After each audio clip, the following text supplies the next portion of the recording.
रही है। तो चलिए हम मदद कर देते हैं, बिकॉज हम जो है थोड़े पढ़े लिखे बच्चे हैं। ओके, हम क्लास 10th में पढ़ रहे हैं, हमने pair of linear equation two variable करा है। चंपा होशियार बनी है, pair of linear equation two variable question ना के लिए हम चंपा के दोस्त की मदद करेंगे। ओके, क्योंकि मदद करना एक अच्छी बात होती है। तो चलिए मदद कर देते हैं चंपा के दोस्त की। चंपा को कैसे कितना स्कर्ट लिया है, कितना पैंट लिया है, उसके दोस्त को बता देते हैं। ओके बच्चा, तो देखो कैसे करना है क्वेश्चन को बहुत प्यार से, बहुत अच्छा। आपके अपने चैनल एक्सप्लोर विद्या में आप सभी का स्वागत है। प्यारे बच्चों, आज हम क्या करने वाले, आज हम जैसा कि आप थंबनेल चेक कर कर आ ही रहे होंगे, प्यारे बच्चों आज हम chapter 3 pair of linear equation two variable solve करने वाले। तो कुछ नहीं करना है, जो कॉन्सेप्ट मैं बता रहा हूँ, जो टॉपिक्स मैं बता रहा हूँ, जो क्वेश्चंस मैं बता रहा हूँ और जिन टॉपिक पर बेस्ड मैं क्वेश्चंस बता रहा हूँ, उन क्वेश्चंस को उन टॉपिक पर बेस्ड, उस कॉन्सेप्ट पर बेस्ड जितने क्वेश्चंस कर सकते हो उतने क्वेश्चंस कर लीजिए। बेटा एग्जाम ज़्यादा दूर नहीं है, बस कुछ चंद दिनों की मेहनत आपको स्टार बना देगी। तो कौन नहीं बनना चाहता स्टार, ना करे मेहनत, कोई ज़रूरत नहीं है। कौन अच्छे नंबर नहीं चाहता, तो ना करे मेहनत, ज़रूरत नहीं है। ओके, सभी चाहते हैं अच्छे नंबर लाने की, तो सब भाई मेहनत करनी पड़ेगी, टाइम देना पड़ेगा। ओके बच्चा, रेगुलरली आप हमारी क्लास को ज्वाइन कीजिए हमसे। हम आपको concepts and number of questions दे देंगे कि हाँ बच्चा ये प्रिपेयर कर लो, वहां से आपका एग्जाम बेटर अच्छे तरीके से हो जाएगा। देखो भाई, मैथ्स जो होता है, मैथ्स रिवीजन मांगता है, मैथ्स प्रैक्टिस मांगता है। अगर आप तैयार हैं रिवीजन करने के लिए, प्रैक्टिस करने के लिए, मैथ्स को टाइम देने के लिए, तो मैथ्स आपका हो जाएगा, आप मैथ्स के हो जाओगे, फिर तो मज़ा ही आ जाएगा, नंबर बहुत अच्छे आ जाएंगे। ओके, तो चलेगा, ज़्यादा समय नहीं गवाएंगे, हम छोटे से इंट्रोडक्शन के साथ बात करेंगे। हियर बच्चा, I am Gaurav Gangwar and I have completed my masters in mathematics. I have 5+ teaching experience in various online as well as offline platform. बच्चा, I teach mathematics for class 9th and 10th। बच्चा फिलहाल आज हम क्या करने वाले हैं उसकी बात करें तो आज जैसा की बात करें तो 10th बोर्ड के लिए अपडेटेड एनसीईआरटी से कुछ क्वेश्चंस ले गए।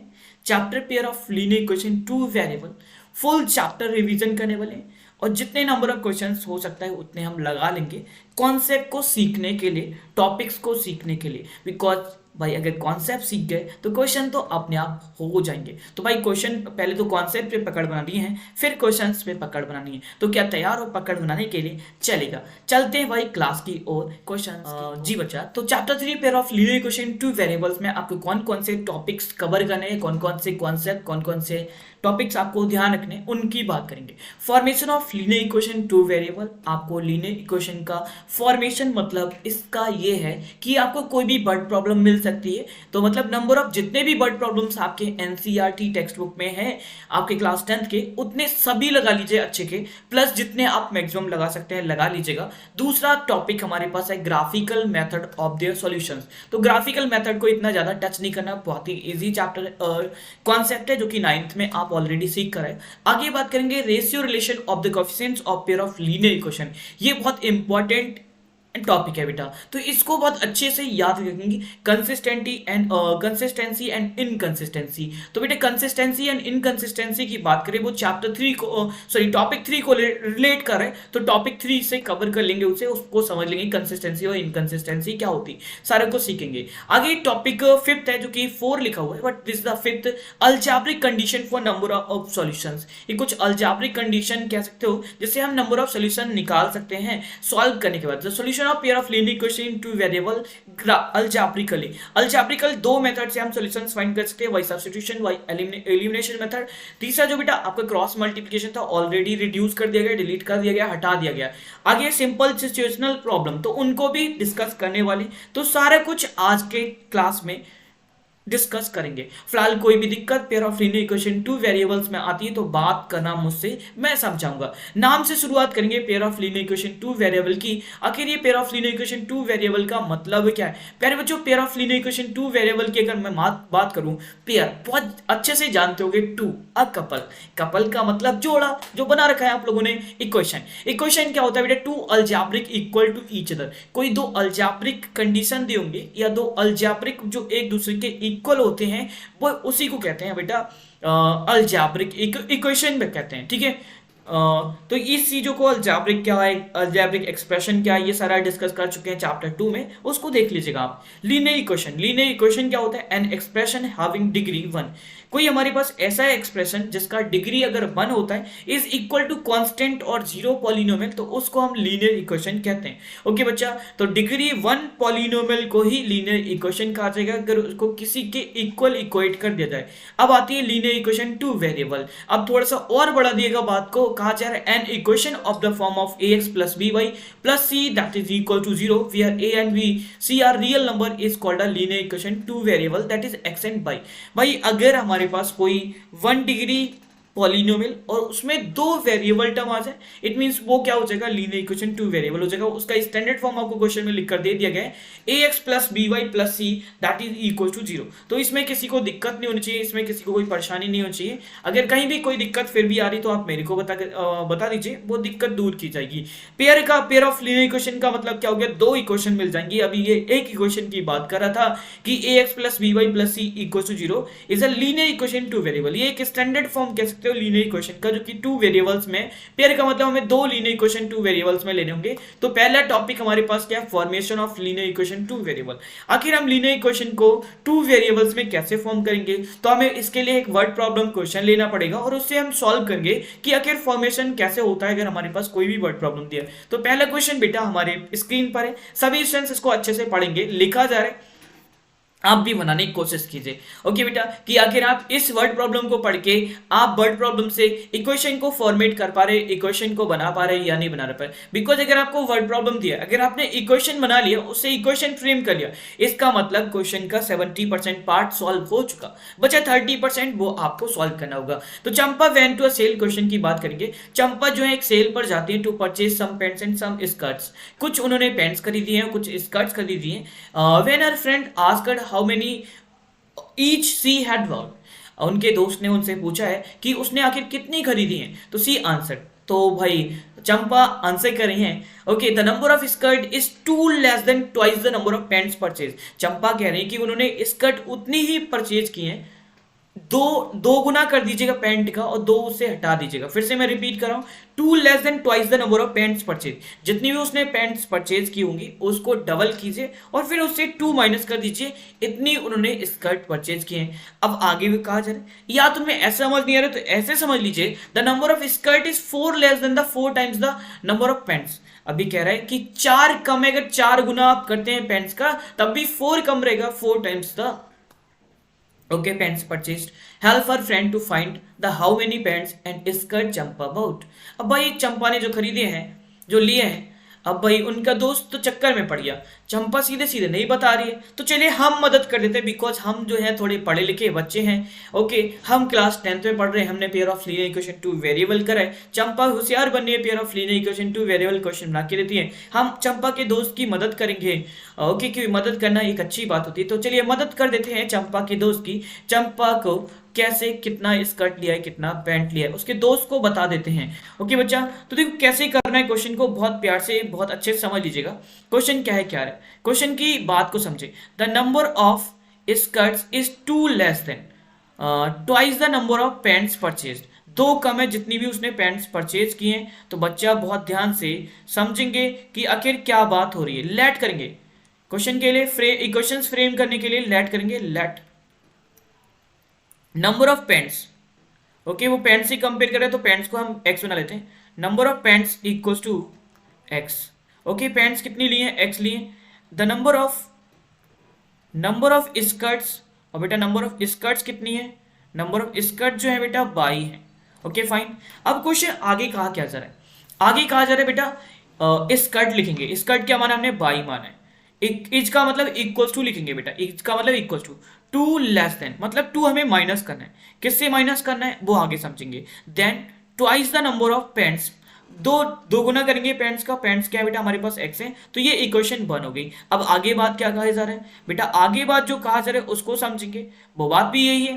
क्वेश्चन कह रहा है also the number of skirts. अब स्कर्ट्स कितनी बेटा? 22 स्कर्ट्स हैं। तो भाई फिर से मैं पेन लेना पड़ेगा, पेन हाथ से कैसे छूट गया बेटा? 22 स्कर्ट्स हैं इक्वल्स टू इज का मतलब मैंने बताया इक्वल लगा दिया। 4 टाइम्स 4 लेस, तो 4 माइनस करना पड़ेगा, लेकिन किससे माइनस करेगा? Then 4 times the number of pants. Pant जितने भी है उसका 4 टाइम्स कर दीजिए। पेंट एक्स था तो इसका 4 टाइम्स हो गया। ये इक्वेशन 2 हो गई। बच्चा देखो इक्वेशन का फॉर्मेशन हो गया। मैंने आप सिखा जैसे जैसे इक्वेशन का फॉर्मेशन हो जाता है 90% क्वेश्चन आपका सॉल्व हो जाता है। सॉरी 70% कह सकते हो, 70% आपका क्वेश्चन सॉल्व हो गया। तो फिलहाल अब इस क्वेश्चन को सॉल्व करने की इतनी कोई आपत्ति नहीं है, बहुत ही इजी तरीके से हो जाएगा। दोनों इक्वेशन में बाई की वैल्यू निकाल रहा हूं मैं, तो बेटा बाई इसको कंपेयर करके मैं सॉल्व कर सकता हूं। दोनों को एक दूसरे के इक्वल मैंने कंपेयर कर रहा हूं और मैं क्वेश्चन को सॉल्व करके बता रहा हूं कि कैसे करना है। तो बेटा यहां से हो जाएगा 2x माइनस का 2 किसके इक्वल आ जाएगा, ये 4x माइनस का 4 के इक्वल आ जाएगा।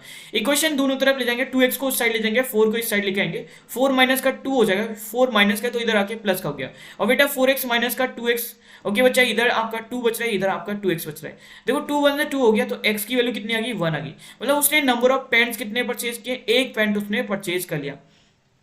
अब भाई बात करेंगे, वैसे हमें क्वेश्चन कंप्लीट सॉल्व नहीं करना था, बस मैं सिखा दे रहा हूं। अब भाई मुझे निकालना है कि उसने स्कर्ट कितने परचेज किए। स्कर्ट बेटा हमारे पास कितना है, 2 इंटू एक्स का मतलब 1 है माइनस का 2, तो भाई कितना मिल रहा है। स्कर्ट उसने एक भी नहीं खरीदा। बताइएगा इतना क्वेश्चन में माथा पच्ची कराई इन्होंने और सिर्फ एक पैंट लेकर आई और स्कर्ट तो कुछ लाई भी नहीं। ओके बच्चा, तो आई होप कि आप लोगों को समझ आया होगा। क्वेश्चन में किसी स्टूडेंट को कोई डाउट नहीं होना चाहिए। तो पहले इक्वेशन का फॉर्मेशन करना होगा, तो आई होप कि आप इक्वेशन का फॉर्मेशन सीख गए होंगे। अब बेटा एनसीईआरटी से जो भी क्वेश्चंस रहते हैं उनको अच्छे से प्रिपेयर कर लीजिए, जो भी वर्ड प्रॉब्लम में, because word problem is necessary and बहुत ही इंपॉर्टेंट है, उसको अच्छे से करना।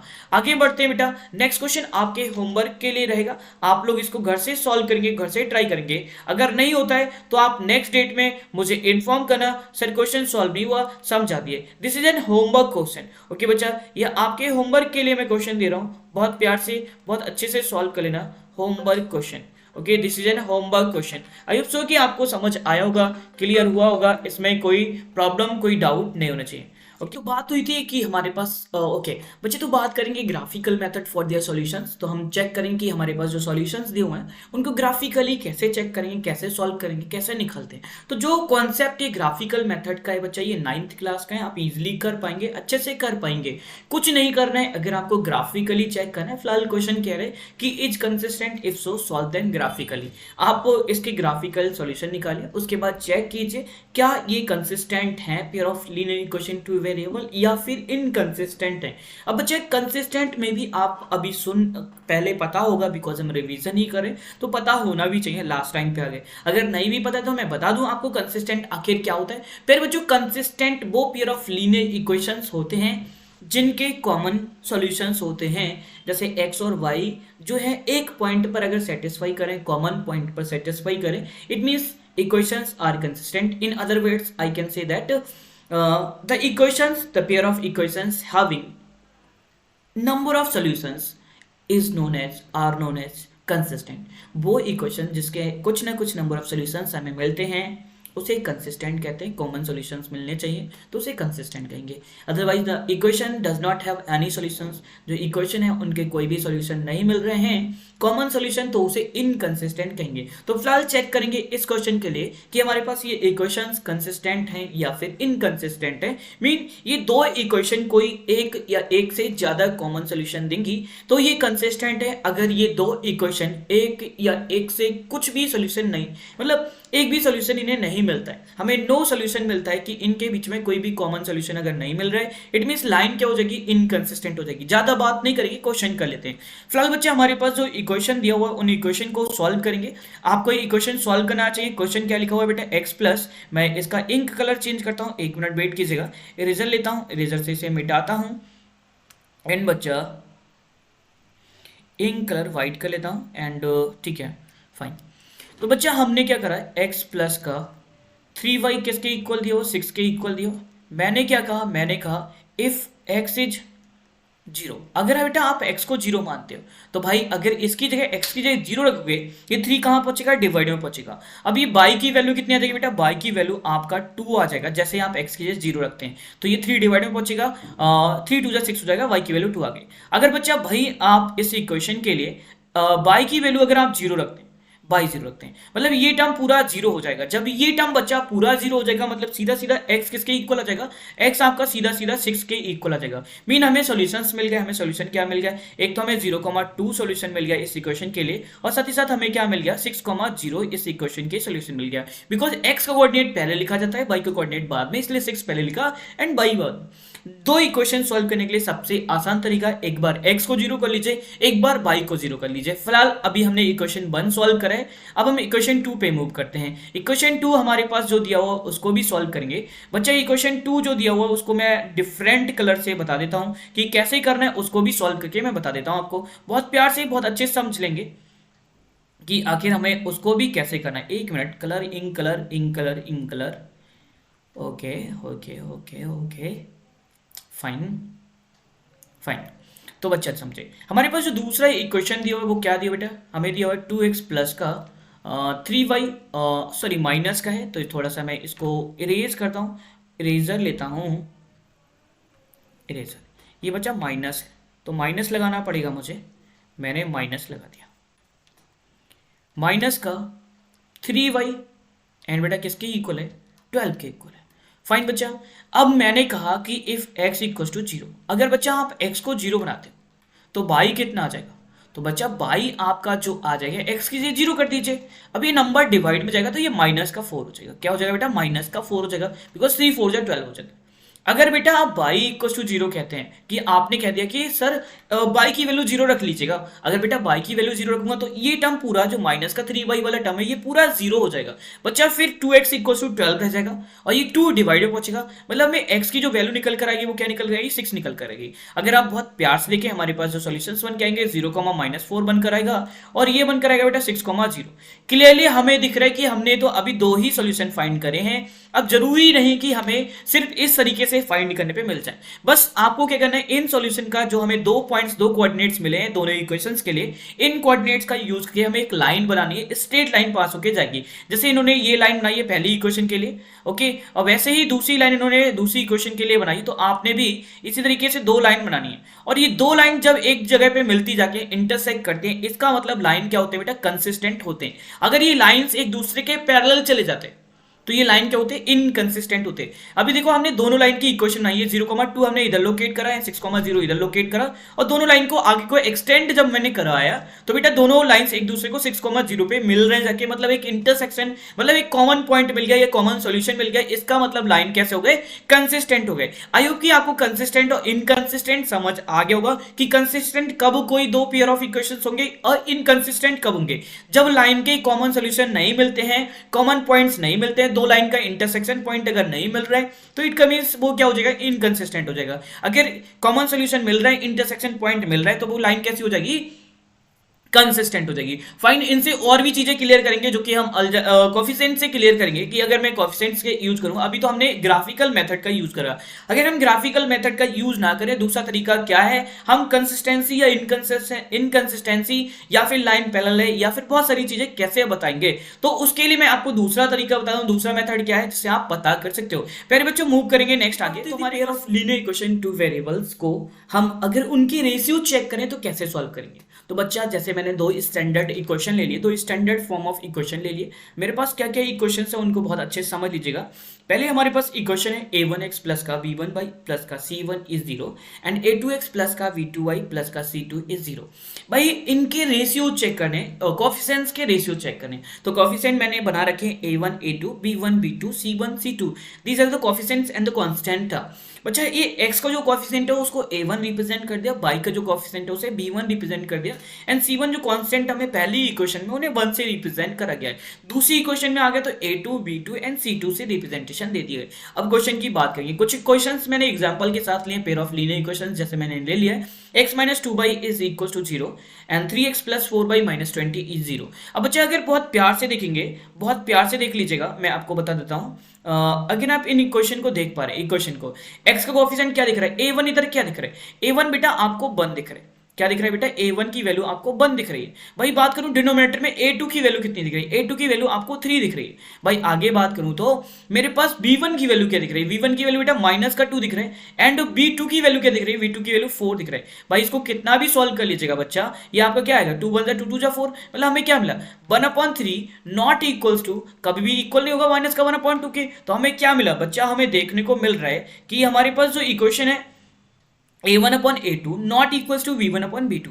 जब कभी ऐसी कंडीशन मिल जाती है कि हमें a1/a2 is not equal to v1/v2 relation मिल जाता है, तो हम उस लाइन को इंटरसेक्टिंग लाइन कहते हैं। इंटरसेक्टिंग लाइन का मतलब है वो लाइन आपस में जाकर किसी एक कॉमन पॉइंट पर जरूर मिलेंगी, और उसी कॉमन पॉइंट को एग्जैक्टली वन सॉल्यूशन कहते हैं या फिर यूनिक सॉल्यूशन कहते हैं। प्यारे बच्चे, जो कॉमन पॉइंट है उसी को सॉल्यूशन बोला जा रहा है, उसी को एग्जैक्टली। तो कभी भी इस तरीके का रेशियो आ रहा है निकल के कोएफिशिएंट्स के बीच में, तो उसे इंटरसेक्टिंग लाइन कहिएगा बच्चे। साथ ही साथ उसे क्या बोलेंगे कि वो लाइन सिंगल एक कॉमन पॉइंट बना रही होगी, और उस कॉमन पॉइंट को क्या देते हैं, एग्जैक्टली वन सॉल्यूशन या फिर यूनिक सॉल्यूशन। पहले बच्चे इसको और क्या कहा जाएगा, अगर ध्यान से आप देख पा रहे हो तो इसको कंसिस्टेंट भी कहते हैं। क्या कहते हैं बेटा, कंसिस्टेंट कहते हैं। इस बात का ध्यान रखना, ये क्या हो गया, कंसिस्टेंट हो गया।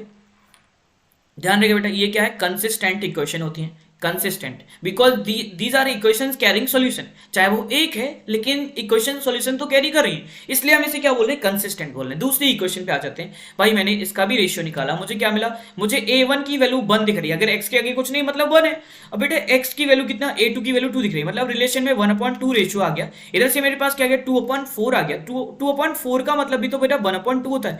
क्लियरली दिख रहा है कि ये वाला रेशियो इक्वल हो गया। आगे आ रहा है 4/12, तो बेटा माइनस का 4/12 का मतलब क्या हुआ, माइनस का, तो 4 3 12 हो गया, मतलब ये हमें माइनस से माइनस कट जाएगा। तो 1/2 बेटा इक्वल आ गया 1/2 के, बट नॉट इक्वल टू 1/3। ये इक्वल नहीं हो सकता 1/3 के, तो इसलिए हमें इक्वेशन में जो रिलेशन मिला है या कंपैरिजन ऑफ रेशियो जो मिला है, a1/a2 equals to b1/b2 but not equals to c1/c2। वो c1/c2 के इक्वल नहीं है। जब कभी बेटा हमें पहला कोएफिशिएंट्स का रेशियो इक्वल मिल जाता है but the coefficients ratio does not equal to constant term ratio, तो बेटा उसको हम पैरेलल लाइन कहते हैं। वो लाइन एक दूसरे से इस तरीके से पास होकर जाएंगी, कभी भी लाइंस आपस में मिलेंगी नहीं। अगर बेटा लाइन कभी आपस में नहीं मिल रही, मतलब कोई भी कॉमन पॉइंट नहीं मिलेगा, कॉमन पॉइंट नहीं मिलेगा, तो उसमें नो सॉल्यूशन रहेगा, कोई भी सॉल्यूशन नहीं रहेगा बच्चा। इस बात को बहुत अच्छे से ध्यान रखेंगे। अगर कोई भी सॉल्यूशन नहीं है बच्चा, तो इसको क्या बोलेंगे, तो बेटा इसको आप कहेंगे इनकंसिस्टेंट। ध्यान रहेगा, इस लाइन को क्या बोलेंगे, इनकंसिस्टेंट कहेंगे। बहुत प्यार से समझ लीजिएगा, ये कंसिस्टेंट नहीं है, ये इनकंसिस्टेंट है, क्योंकि इसमें कोई भी सॉल्यूशन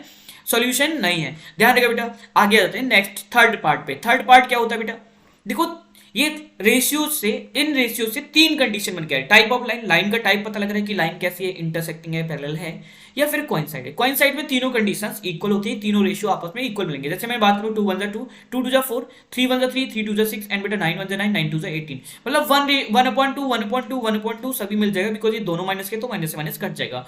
फाइन बच्चा, तो ये रेशियो a1/a2 इक्वल मिल गया b1/b2 के, इक्वल मिल गया c1/c2 के। मतलब इस लाइन को हमने क्या कहते हैं, ये लाइन कोइंसाइड है, मतलब लाइन के ऊपर लाइन चल रही होगी। ओके, लाइन के ऊपर लाइन, मतलब infinite number of common points इसमें मिल सकते हैं। अगर आप ढूंढने जाओ तो infinite number of common points मिल सकते हैं, या फिर कह सकते हैं इनफाइनाइटली मैनी सॉल्यूशंस मिल सकते हैं। बच्चे इसको क्या मिलेंगे, अगर मैंने कहा कि ये लाइन जो है कंसिस्टेंट है, लाइन सॉल्यूशन कैरी करती है, और सॉल्यूशन कहते हैं इनफाइनाइटली मैनी सॉल्यूशंस कैरी करती है, तो लाइन को बोलते हैं कंसिस्टेंट। क्या बोलेंगे बेटा, the equation carrying the solution are known as consistent. वो इक्वेशन बेटा कंसिस्टेंट होंगी। तो मे बी आपको दिख नहीं रहा हो, तो मैं आपको ये विजुअल करा देता हूं, बहुत ध्यान से देख लीजिएगा बेटा। ये हमारे पास क्या हो जाएगा, लाइन कंसिस्टेंट हो जाएगी। फाइन बच्चा, इसको ध्यान रखेंगे, ये लाइन कैसे हो जाएगी, consistent, because the lines are carrying solution, इसलिए ये कंसिस्टेंट है। What the equation, this line is inconsistent not carrying any solution, इसलिए ये क्या बेटा, इनकंसिस्टेंट। कंसिस्टेंट इनकंसिस्टेंट, इनको बहुत ध्यान से, बहुत प्यार से, अच्छे से याद रखना सभी को। चलिए इन पर बेस्ड क्वेश्चन कर लेते हैं, थोड़ा सा रिवीजन हो जाएगा, रिकैप हो जाएगा, बढ़ते हैं आगे के लिए। और आप लोग इसको क्वेश्चन को सॉल्व करेंगे। क्वेश्चन में क्या कहा जा रहा है बच्चा, क्वेश्चन में इस तरीके से कहा जा रहा है, 1 मिनट दीजिएगा, मैं थोड़ा सा आपको कैमरा ऑन करता हूं, ये रहा, ठीक है, ओके फाइन, थैंक यू। बच्चे क्या लिखा, find out whether the lines representing the following pairs of linear equation intersect at a point or parallel और कोइंसाइड। आपको चेक करना है, जो हमारे पास इक्वेशंस दिए हुए हैं, पेयर ऑफ इक्वेशन दिए हुए हैं, इन इक्वेशन को चेक करना है, और आपको चेक करना है कि जो पैरेलल लाइन है या फिर कोइंसाइड लाइन है या फिर इंटरसेक्टिंग लाइन है, कौन सी टाइप की लाइन होंगी आपको बताना है। तो बच्चा अभी जो हम पुराना देख कर आए हैं, उन्हीं के अकॉर्डिंग रेशियोज को चेक करके बताते रहेंगे। तो देखिए पहला इक्वेशन मैंने a1 की वैल्यू में लिखना चाहूं, तो a1 की वैल्यू मुझे क्या दिख रही है, A1 की वैल्यू मुझे क्या दिख रही है, A1 की वैल्यू क्लियरली मुझे दिख रही है 5 है। और बेटा मुझे A2 की वैल्यू क्या दिख रही है, A2 की वैल्यू मतलब ये इक्वेशन 1 हो गया और ये इक्वेशन 2 हो गया, इनके लिए मैं सॉल्व कर रहा हूँ। बेटा A2 की वैल्यू मुझे 7 मिल गया 5.7 मिल गया। बेटा B1 की वैल्यू क्या दिख रही है, B1 की वैल्यू मुझे माइनस का 4 दिख रहा है और B2 की वैल्यू क्या दिख रही है, बेटा B2 की वैल्यू मुझे 6 दिख रहा है, प्लस का 6 दिख रहा है। भाई A1 अपॉन A2 आपको क्या मिलेगा, 5.7 मिलेगा। बच्चा भाई मैं बात करूंगा B1 अपॉन B2 क्या मिलेगा, B1 अपॉन B2 बेटा आपको माइनस का 4/6, ओके मतलब कितना हो जाए 2 2 जा 4 2 3 जा 6, जो कि आपको मिल रहा है कि A1 upon A2 not equals to B1 upon A2, A1 upon A2 not equals to B1 upon B2। अगर बेटा ऐसी कंडीशन आई तो मैंने क्या कहा था, उन इक्वेशन को क्या बोलते हैं, उन इक्वेशन को जब A1 अपॉन A2 ए not equals to B1 upon B2 तो उन्हें इंटरसेक्टिंग लाइन कहते हैं। बेटा क्या कहते हैं, इंटरसेक्टिंग लाइन, जो एक सॉल्यूशन एक जगह पे मिल रही हो। अब बेटा साथ ही साथ आपसे जरूरी थोड़ी कि टाइप लाइन का टाइप पूछ ले, आपसे पूछ सकता है कि लाइन कैसे होगी, नंबर ऑफ सॉल्यूशन कितने कैरी कर रही है, तो इसी रेशियो को निकालकर आप बता सकते हो कि नंबर ऑफ सॉल्यूशंस कितने कैरी कर रही है। तो भाई अगर हमारे पास ये A1 upon A2 not equals to B1 upon B2 आ गया तो कितने नंबर ऑफ सॉल्यूशंस है भाई, एग्जैक्टली वन सॉल्यूशन, एक ही जगह तो मिलेगी भाई अगर वो इंटरसेक्टिंग लाइन है। अब भाई आपसे कंसिस्टेंसी या इनकंसिस्टेंसी भी पूछ सकता है, वो पूछ सकता है line pair of lines are consistent और नॉट कंसिस्टेंट। तो भाई ये लाइन कैसी हो जाएगी, भाई सॉल्यूशन कैरी करे इसका मतलब क्या हो जाएगा, कंसिस्टेंट हो जाएगा। भाई अगर ये रेशियो आता है आपसे, चाहे वो इंटरसेक्शन का पूछे, चाहे वो सॉल्यूशन का पूछे, या फिर कंसिस्टेंसी या इनकंसिस्टेंसी का पूछे, आपको तीनों जगह इस रेशियो से बता सकते हो, तीनों पार्ट तीनों तरह से आंसर बता सकते हो। फाइन बच्चा, आइए दूसरी इक्वेशन को सॉल्व कर लेते हैं। फाइन चलिए मूव करेंगे दूसरी इक्वेशन के लिए, आप भी तैयार हो जाइए, आप भी कोशिश कीजिए कि सेकंड इक्वेशन आप खुद से कर पाए। बच्चा देखो मैंने A1 की वैल्यू पहले लिखा मैंने A1 की वैल्यू मुझे 9 दिख रहा है और मुझे A2 की वैल्यू क्या दिख रही है, A2 की वैल्यू मुझे 18 दिख रहा है। भाई 9 2 से 18 क्लियरली दिख रहा है, 1/2 निकल कर आएगा। बेटा B1 की वैल्यू मुझे 3 दिख रहा है एंड B2 की वैल्यू मुझे 6 दिख रहा है, क्लियरली दिख रहा है 3 1 से 3 2 से 6 हो रहा है, मतलब 1/2 निकल कर आएगा।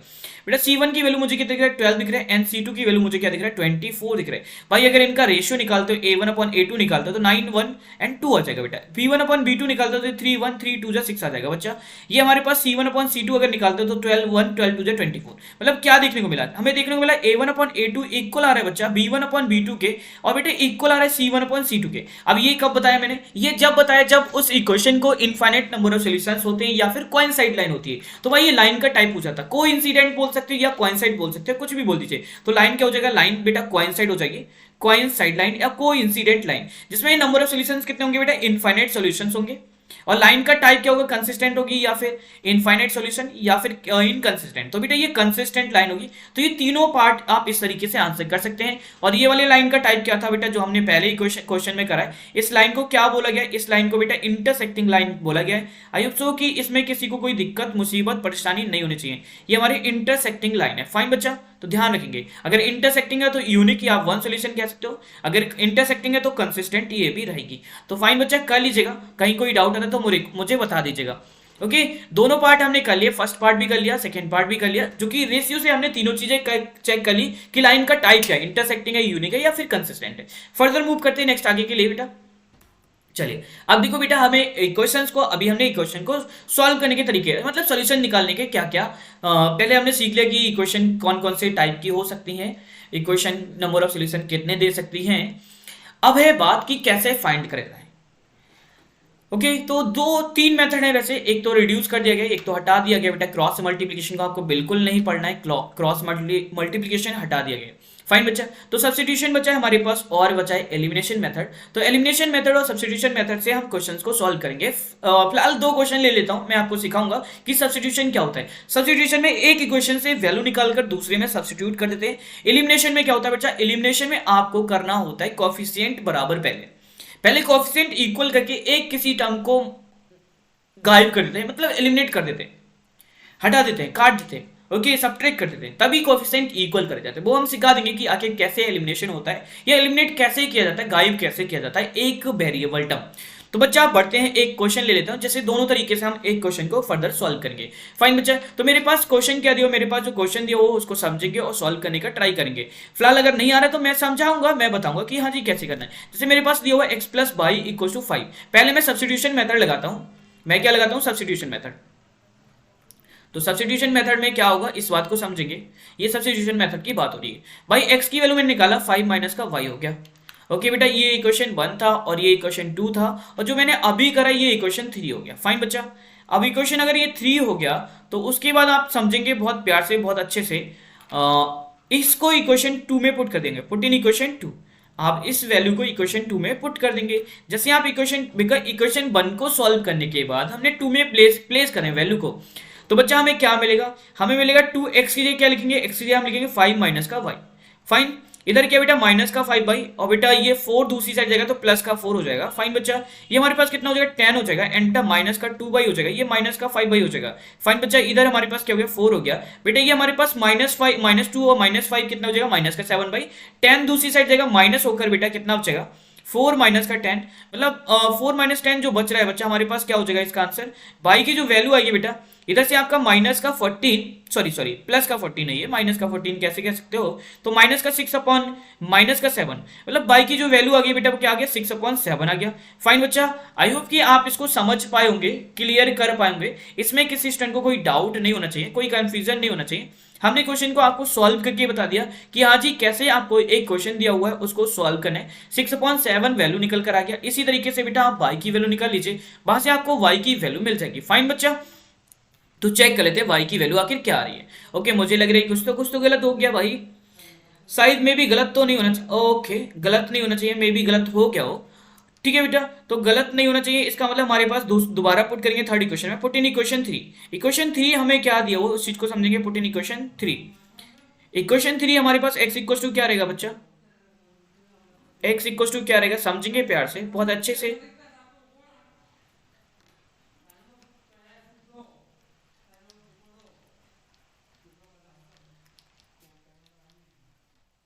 इसी तरीके से x की वैल्यू निकल कर आ जाएगी। x की वैल्यू जैसे हम निकाल रहे हैं तो एलसीएम लेकर आप सॉल्व कर सकते हैं। हमने इक्वेशन 2 में पुट कर दिया, इक्वेशन 3 में पुट कर दिया। बेटा ये हमारे पास क्या हो जाएगा, सॉल्व करने के बाद देखो आंसर क्या आ रहा है, 1 मिनट दीजिएगा।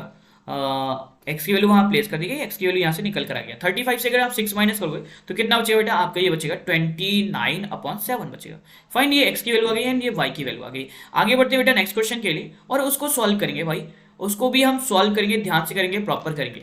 जैसे हमारे पास क्वेश्चन क्या दिया, अब देखो मैंने क्या करा, अभी आपको सब्स्टिट्यूशन से ये वैल्यू निकल गया है। अब मैं आपको एलिमिनेशन सेम क्वेश्चन के लिए बताता हूँ। ओके, सेम क्वेश्चन के लिए एलिमिनेशन करेंगे, ये सब्स्टिट्यूशन हो गया। अब एलिमिनेशन की बात करूंगा, एलिमिनेशन मेथड कह सकते हो या एलिमिनेशन कह सकते हो। फाइन बच्चा, तो एलिमिनेशन मेथड में क्या होता है, इक्वेशन 1 में 2 से मल्टीप्लाई करेंगे, इक्वेशन 1 में 2 से मल्टीप्लाई करेंगे तो 2x बेटा हो जाएगा हमारे पास क्या हो जाएगा, प्लस का 2y हो जाएगा, किसके इक्वल हो जाएगा, 10 के इक्वल हो जाएगा। ठीक है बेटा, अब हमारे पास दूसरी इक्वेशन हमारे पास क्या है, दूसरी इक्वेशन को लाकर हम सब्ट्रैक्ट कर देंगे। फाइन, कोएफिशिएंट इक्वल करने के बाद दूसरी इक्वेशन को माइनस कर दिया जाता है। मैंने पहली इक्वेशन में 2 से मल्टीप्लाई कराया। अब देखो यहाँ से हमारे पास इस इक्वेशन, ये भी प्लस का है, ये भी प्लस का है, तो मतलब इसको सब्ट्रैक्ट करेंगे तभी तो एलिमिनेट होगा। तो मैंने इक्वेशन 2 को क्या करा, इससे सब्ट्रैक्ट कर दिया 2 से मल्टीप्लाई कराने के बाद। तो इक्वेशन 2 क्या हो जाएगा, 2x। अब बेटा उसके बाद हमारे पास क्या हो जाएगा, माइनस का 5 बाई, एंड उसके बाद बेटा क्या हो जाएगा, 4 दूसरी साइड जाएगा, प्लस का 4 हो जाएगा। फाइन बच्चा, ये माइनस का हो जाएगा, साइन अपोजिट करेंगे क्योंकि सब्ट्रैक्शन करा रहे हैं, बेटा माइनस का हो जाएगा। फाइन बच्चा, ये टर्म कट जाएगा और हमारे पास नीचे डिनोमिनेटर में टर्म क्या आएगा, ये दोनों प्लस होकर 7 बाई हो जाएगा। और बेटा इधर हमारे पास क्या हो जाएगा, अगर सब्ट्रैक्ट करोगे ना 10 से 4 जाएगा, कितना बचेगा, 6 बचेगा। तो y की वैल्यू बेटा इससे भी आपका क्या है, 6/7 आएगा। डिफरेंट तो आना ही नहीं है, बस हमने मेथड दूसरा लगाया। अभी हमने एलिमिनेट कर लिया, हमने x वाला टर्म जो है वो एलिमिनेट कर दिया, मतलब गायब कर दिया, सिर्फ y वाला टर्म बचा। अब दोबारा सब्स्टिट्यूशन करना होता है, मतलब एलिमिनेशन में दोनों मेथड आ जाते हैं, बट फर्स्ट प्रायोरिटी में जो रखा जाता है एलिमिनेशन में, वो आपको एक वेरिएबल टर्म एलिमिनेट करना होता है, तब जाके सब्स्टिट्यूट करनी होती है वैल्यू को। अब इसको पुट करते हैं इक्वेशन 1 पे, जो हमारे पास इक्वेशन 1 है, पुट इन इक्वेशन 1। इक्वेशन 1 क्या कह रहा है बेटा, इक्वेशन 1 ये कह रहे हैं आपसे कि हमारे पास x प्लस का 6/7 जो इक्वल होगा वो आपका इक्वल होगा 5 के। तो फाइन बच्चा, इधर से भी आप वैल्यू निकाल सकते हैं 5 के अगर इक्वल है। तो बच्चा ये क्या निकल कर आएगा, उधर जाएगा तो माइनस होगा, 5 माइनस का 6/7। अब जैसे बेटा हमने इधर करा था वैसे सॉल्व करने के बाद x की वैल्यू कितने आ जाएगी, 29/7 आपका आंसर आ जाएगा। फाइन बच्चा, इस तरीके से हमारा आंसर आ गया। आई होप कि आपको समझ आया होगा। और ये रहा आपका होमवर्क वेस्ट क्वेश्चन, तो आप इसको होमवर्क से करना। अगर फिर भी कोई दिक्कत, कोई प्रॉब्लम आती है आपको इस चैप्टर में, तो आप मुझे बता देना, आपको सारा कुछ एक्सप्लेन कर दिया जाएगा प्यारे बच्चों। ओके, आगे बढ़ते हैं। आपको समझना होगा what should be in the next class. Next class किस चैप्टर पर बेस्ड होनी चाहिए, मैंने आपको सभी चैप्टर के कॉन्सेप्ट बता दिया कि क्वेश्चन किस किस बेस्ड होगा और चैप्टर में क्या क्या होता है। एक ओवरव्यू और कह सकते हो रिवीजन मैंने आपको करा दिया। चलिए, थैंक यू सो मच बच्चा, आज के लिए इतना काफी। कल मिलेंगे, कल की क्लास में मिलेंगे। फाइन बच्चा, चलिए बाय बाय बेटा, थैंक